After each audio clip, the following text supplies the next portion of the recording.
daanaka ñu ngi koy daal di tudd turam rawatina foofee nga xam ne rek moom mooy ci mbirum lu soxal port ak yu demee noonu Waly Diouf Bodian ñu teewlu ko ci leeral yi. de qualité et de valeur mais boo tegee dara war naa mën a nekk mais politique kenn moomu ko aujourd'hui nous avons pu prendre le pouvoir demain d'autres Sénégalais vont développer quelque chose et puis venir aussi prendre le pouvoir. bi législative yi jàllee ba ñu gis résultat yi lu mu joxe ñu bëri dañu nekk di analyser l'avenir de ces partis classiques là ci mel ni ay PS wala sax ñi nga xam ne dañu jóge reconstitué wu benn ci taxawu Sénégal entre autres en tout cas l'opposition de manière générale yow la mooy sa gis-gis ci avenir u opposition bi sous ce régime là ak peut-être dans les années à venir. Bon si je parle sérieusement man opposition bi mu mel nii moom ay intéressant nous on est au pouvoir vraiment on a une opposition qui s'oppose sans trop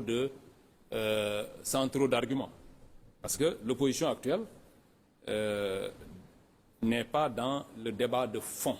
pour parler comme l'émission ils sont pas dans le débat de fond boo xoolee bu ñu demee élection au lieu d'aller chercher des sujets d'intérêt national ñoom ils sont dans les petites polémiques l'opposition s'opposer par exemple c'est pas dans le cadre de on met en place par exemple une campagne électorale ñoom ñoo waroon a wut ay sujets pour contrer le discours que nous avions. Au lieu de cela non on a Bougane qui insiste pour être arrêté c'est-à-dire que il a tout fait acculer gendarme yi ba ñu jàpp ko c'est-à-dire que c'est quelqu'un qui voulait être pris parce que pour moom justement bon puisque Ousmane Sonko non dañ ko jàpp quoi ba Diomaye dañ ko jàpp ba mu génnee mu dem palais non man il faut que ñu jàpp ma pour ma gagner élection législative yi on l'a pris il est sorti il a perdu l'autre c'est Barthélemy il n'a jamais eu de discours en tant que tel moom intellectuellement je pense que il a quelques difficultés il ne débat jamais il ne démontre pas il n'est pas dans les débats moom pour moom aussi bon il faut ay mandats électifs rek lay am oui on peut avoir des mandats électifs sans avoir de profondeur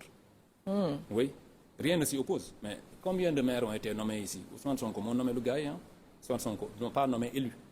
mais on peut être dans un parti ne pas avoir de profondeur mais gars yi jàppale la rek parce que la profondeur de l'argumentaire affaire yooyu c'est pas un critère déterminant aujourd'hui mën nga bañ a jàng du tout après nga mën politique parce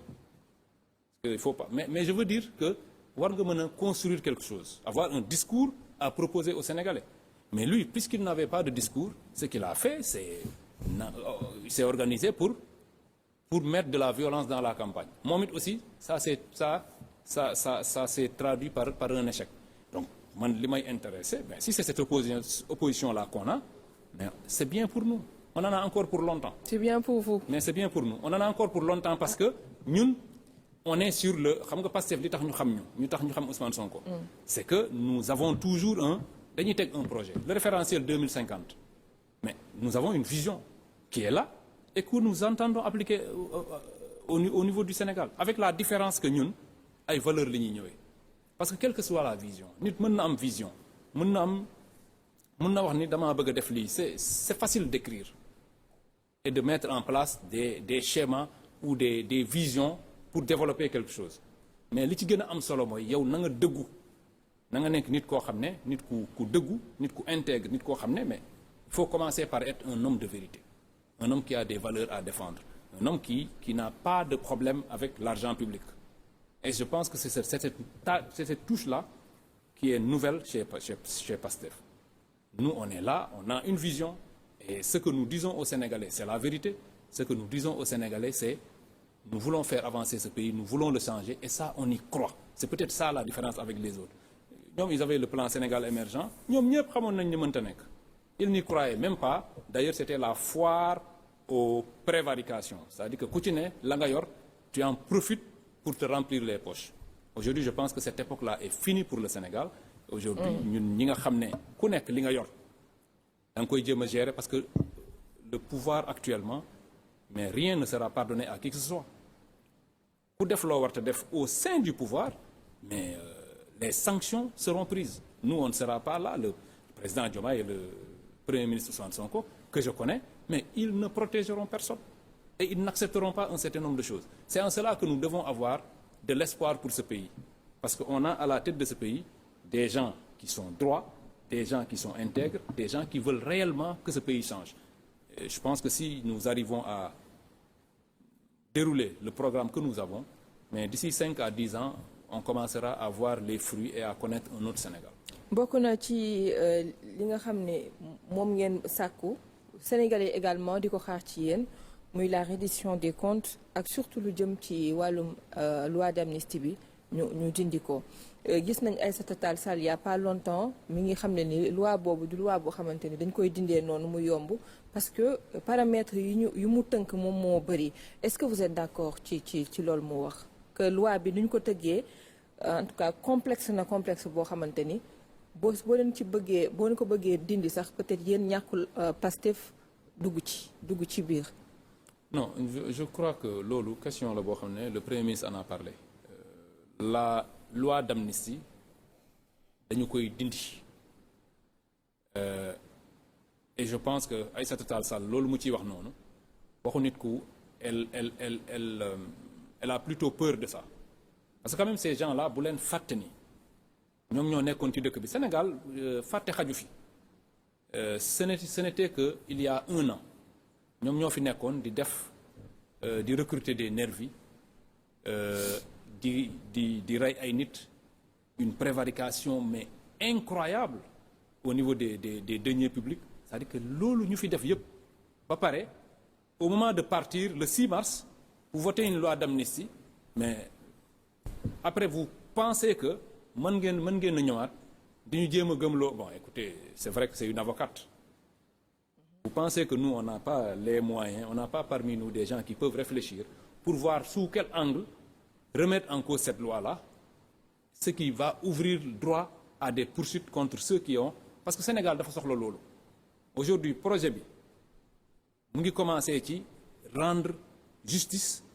à ceux ñi nga xam ne teg nañ leen ko. Sénégal ñaata nit lañ fi rey ñaata nit lañ fi sànq kooku une loi d'amnistie mënu koo dindi. On ne peut pas laisser ça en perte de profit. ñun peut-être mën nañu bàyyi li nga xam ne moo ñu concerné. parce que peut-être le piège mooy que ni loi boobu noonu moom moo la génnee yow c'est-à-dire moo la tekkiloo bracelet électronique bi la takkaloon. génnee seen ay militants génnee seen ay responsables ba ci tey seen leader politique ak ki jiite réew mi entre autres tey est-ce que mën nañ dindi loi boobu noonu sans pour autant juger tout ça. mais xam nga ñun particularité bi li tax ñun loi d'amnistie bu ñu ko dindee duñu ci fekk. parce qu'il n'y a rien dans mon dossier. Parce qu'il n'y a rien. Il n'y a rien dans nos dossiers.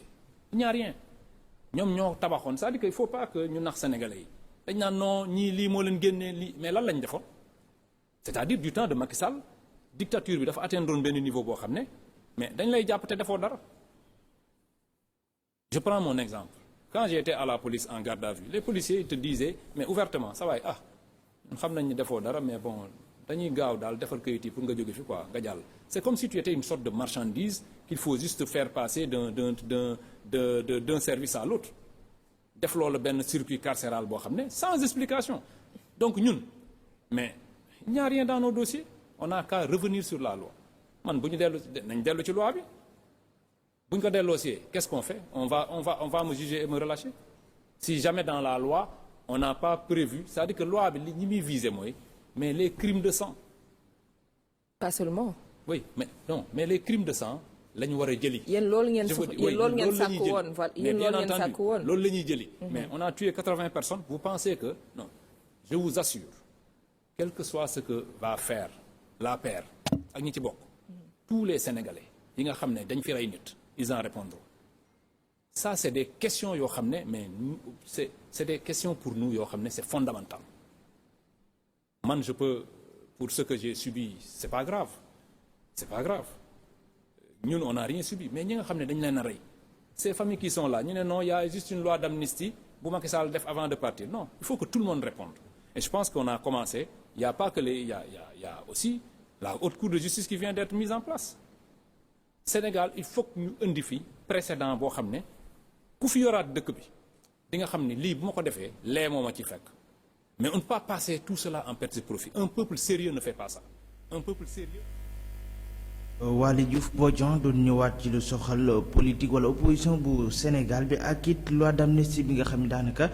jur na coow rawatina foofee ci assemblée nationale kon